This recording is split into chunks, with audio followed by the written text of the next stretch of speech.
5:15 ko saboda an canza lokacin sai dai bayani da ake son a yi karshen karatun da muka yi muka rufe karatu ni ta nake magana ce da aka yi ta haka shikenan an faɗi gaskiya ashe ta ya musa hazo a Kano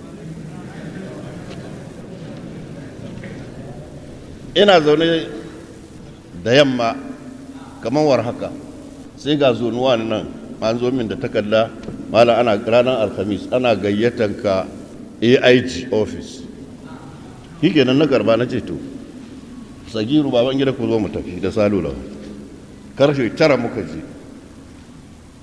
ba mu fito wajen ba sai karfe 3 na yamma aka ce ga kokin da aka kawo me ke ciki takarda kungiyan lauyoyin 'yan tijjaniya sun ce ka ce kaza kayi kaza kayi kaza ka kafirta su kayi menene da menene aka kawo kaset aka saka murya ka ce wanda ce magana ta ce ni na fada amma tun daga farko har karshe kun ji na kira sunan tijjaniya na ce dukkan ɗarikan duniyan nan ban kira sunan tijjaniya ba ina suke su da suka kawo kara aka bincika wurin duk wai ba sa nan sun je dutse sun je jigawa AIG ya buga musu waya sun rufe wayoyinsu aka ce suna nan gidan ɓoyewa suka yi ashe ya zama alkhairi to shi kenan aka tattauna aka ce to shi kenan ba sa nan gobe juma'a kwa dawo kafin gari ya waye juma'a duk labari ya biya shiga duniya an kira Dr. Ahmad AIG tambar yabo kaza kaza ranar juma'a muka je muna shiga muna zaune shi ga wannan ya zo Amin Daurawa ya zo Abdulwahab ya zo Bashir ya zo Dr. Bashir ya zo Salih Pakistan duk wa'annan kowa ya zo ya zauna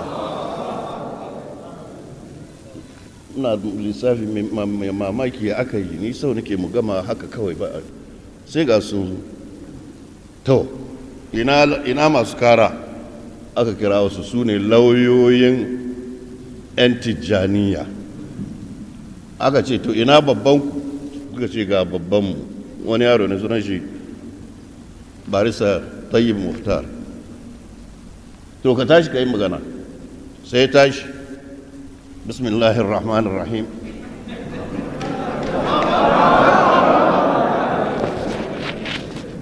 tun kafin a ce komai ma dai malami na ne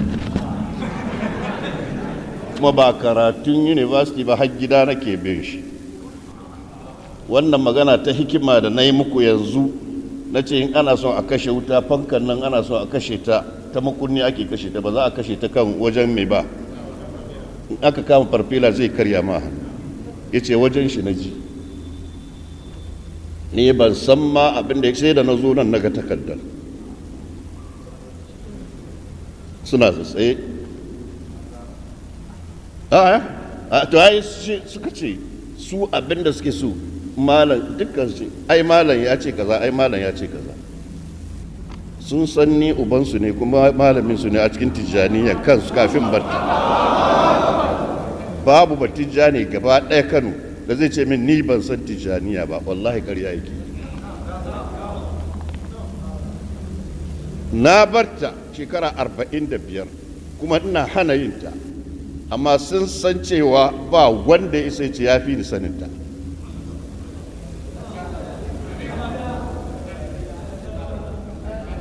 to ya za a yi Amin Daurawa ya daga Abdulwahab wanda kowa ya daga hannu to tambar yabo shine AIG na ce ai ban ce duk ɗan ɗarika kafiri ba ne na ce ba wanda zai iya saka wani cikin ɗarika sai ya yi ba ka zama wa muƙaddami ba za ka iya saka wani cikin ɗarika ba sai ka zama muƙaddami ba za ka zama muƙaddami ba sai ka yi tarbiyya ba za ka gama tarbiyya ba sai ka yi usuli na ce duk wanda ya yi usuli ya yarda da shi ya zama zindiki ya kafirci na ce abin da na faɗa ke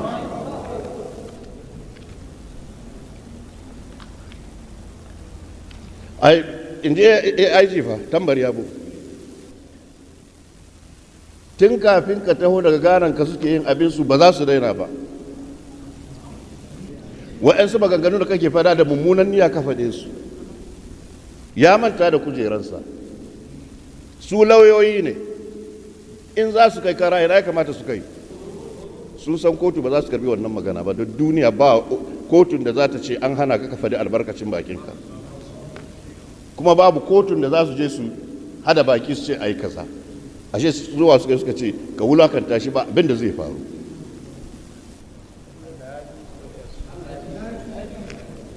Shi kenan abin daura ya ce a'a yaya kai kake tabbatar da laifi, abin da ya kamata ya yi shi ne ya harhada abin da suka fada da abin da na fada, ba sai kai kotu ba, shi ya zartar da hukunci.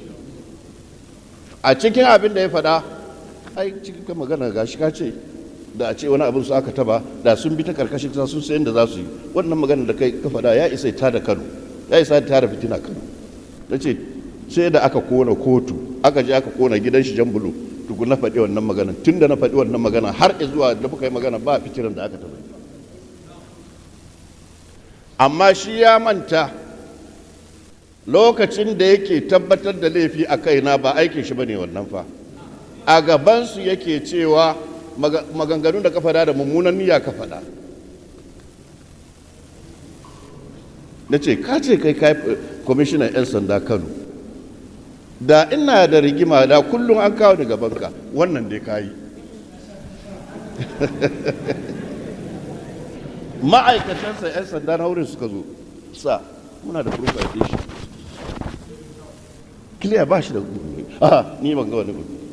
Sai na ga matsala kaman wasanni, kaman yaranta, kaman menene. To amma ni in yayi magana da ni, yayi magana da ordinary person ko, amma shi da tambari yabo da kakinsa da kujeransa da ofishinsa, in kai challenge din shi da hukuma kake. Saboda ina faɗa muku ne don ku san mutum kar ka zamo baka da hankali. A lokacin komai za a iya faɗa masa, amma in na ja da shi a wannan lokacin da ofishin da yake ciki da kujerar da kakinsa, ba tambari yabo kaɗai ba ne, gwamnati ke ka ja da gwamnati. Sai na kyale shi. Yanzu da ni ma na zo ofishi na ba gashi na faɗa ba. Duk yara duk ɗan su ali suna ba su shiga ofishinsu kan mimbari sun faɗa ba. To an ka ja da shi wannan lokacin ka ba shi dama ya yi maka komai da komai. Na ce wannan matsalar ta yi kama da wasanni. To ai magana ce ta yi zafi. Abdullahab ya ce abin da ya sa ma, Abdullahab ya ce ba ku san ma shekara 33 shi ke hana mu yi musu abin nan. Da ni da Jafar in mu yi abu shi ke ce kun yi zafi da yawa, shekara 30. Haka Amin Daura ya fada musu, shi ke hana mu, shi ke tattaushe mu, shi ke dandanne mu. Abin da ya fada masu kenan. Wannan dai kayi. To sai na ga shi abin da ya ce wai na ce da a ce wani abin su aka taba shahunansu, ba cewa za su yi mu ba ruwanmu ba da ruwan yawon ba ne, da sun bi ta karkashin kasa duk yadda za su yi sai sun yi. Abin da na faɗa gaskiya ne. Da na faɗi abin da ba sa so, ba gashi sun bi ta karkashin kasa suna neman yadda za a yi da ni ba? Ba gashi sun bi ta karkashin kasa suna neman yadda za a yi da ni ba? Sun tabbatar da haka kenan, kuma su tabbatar da haka. Shi ya manta lokacin da yake faɗa musu haka, a shar'ance zan ya kama shi da laifi. Yanzu kana ba su green light su je su kona gidana su kashe ni kenan. Saboda duk wanda zai yi abu Kano nan ofishin ka yake tsoro, za a kawo shi. A ofishin kake nuna cewa kana nuna gaskiya suka yi nike da laifi. Ka ba su dama su yi mai kenan, su je su yi komai da komai, amma shi bai yi la'akari da wannan ba. Aka buga wannan ya fada, wannan ya fada, sai aka ce to shi kenan aje a yi sulhu, a sake dawowa. Tun da aka fita wannan, duk sa'an da aka dawo shi a ce AIG baya nan, bai zo ofis ba. Masallatai masu hutuba, masu alkunutu, masu komai da kowa ya faɗi abin da yake so. Shi ne na ce, ai babu shekara nawa muna ta karatu sallallahu alaihi wasallam. Allah ya ce wa iz akhadallahu mithaqal ladzina utul kitaba latubayyinunnahu lin-nasi wa la taktumunahu. Duk wanda za a zage ni al'ance ni a komai ba ya wuce iyaye na duk, amma a taba manzon Allah mutum ya shiru, me amfanin ka? Wai za a yi tashin hankali a tashi duniyar mana, ba tashin hankali kenan ba? Su da suke kare shehunansu suna yi da karfin gwiwa, ba sa jin wanda mai tallan gishiri ya ce a shiga ruwa, balle mai tallan yalo? Mai tallan gishiri ya ce a shiga ruwa, balle mai tallan yalo? Su da suke kare shehunansu suna yi da karfin gwiwa, ba ruwansu. Sa'an nan wannan maganar da wannan mutumin ya yi, za a ce wannan sabo, ba zancen sabo ba ne ba fa, kafirci ne da iskanci da rashin mutunci. Don cewa ya Muhammadu ko shi ya taho daga Madina ya zo nan, in bai bi Shehu Ibrahim ba, wajen manzo Allah ya ce Muhammadu, wajen Shehu Ibrahim ya ce mai Shehu Ibrahim, wai sai ya bi Shehu Ibrahim. A nan ya tube manzancin manzon Allah, ya ba shi manzon Allah, ba manzon abarta ba da ke, sai Shehu Ibrahim. In bai bi shi wai za su take wuyan shi. Kuma duk ɗan failan da ke wannan ranan ya ji wannan abin a Kano, ya je kuma yana jinjina mai hoton shehu ko faila, wallahi ya rabu da imaninsa jumlatan wa tafsira. Kana zuwa gida za ka kalli hoton, saboda wannan za a take wuyan manzon Allah, ka kekkece ka jefar, sai mai ba abin da zai faru. Ka kekkece ka, saboda wannan za a wulakanta manzon Allah sallallahu alaihi wasallam, ba ni ba shi manzon Allah kadai zan bi. Kai daidai kenan. In ba haka ban ka ji ka kalli hoton kuma da wani abin nan ka rabu da imaninka. Don manzo Allah cewa la yu'minu ahadukum hatta akuna ahabba ilaihi min malihi wa waladihi wa walidihi wan nasi ajma'ina. Duk shehun nan dalika suna cikin wan nasi ajma'ina. Babu wani shehu da zaka hada soyayyar shi da soyayyar manzo Allah sallallahu alaihi wasallam. Ba ma soyayyar manzo Allah ba, duk wani shehu duniyan nan hakkin shi a kanka kasa yake da hakkin uwarka ko ubanka a kanka. Ko da 'yar ƙauye ce jahila ba abinda ta sani, hakkinta a kanka ya fi hakkin kowane shehu a kanka. Ka sai mata abinci ta ci ya fi ka ɗabi kuɗi ka kai ma shehunka. Ubanka komin talaucin shi da jahilcin shi, darajarsa a kanka, hakkinsa a kanka ya fi hakkin duk malaminka ko shehunka a kanka. Ka kwana da sanin wannan. Yaudarar mutane ake yi, yaudarar mutane ake yi. An fahimci wayannan maganganu? To yanzu abin da ya saura shine ba magana ce ta tashin hankali ba ko menene, a'a, duk inda ahli sunna yake a rinka yada aqida, saboda aqidar ta yi nisa, mutane sun riga sun je suna fifita mutane kan manzon Allah sallallahu alaihi wasallam. Wai a'a ba nasu bane, to ina ya koya wannan abin? Muna da nassoshi na maganar shehu. قد خصني بالعلم والتصريف إن قلت كن يكن بلا تسويف لكنني اتخذته وكيلا تأدبا فاختارني خليلا. shi ya faɗa ma kansa, kuma shi ya faɗa ma Shehu Tijjani cikin ma ba da rusuli wa sahabin mithlu barqati Shehu Tijjani maktumil wilayati.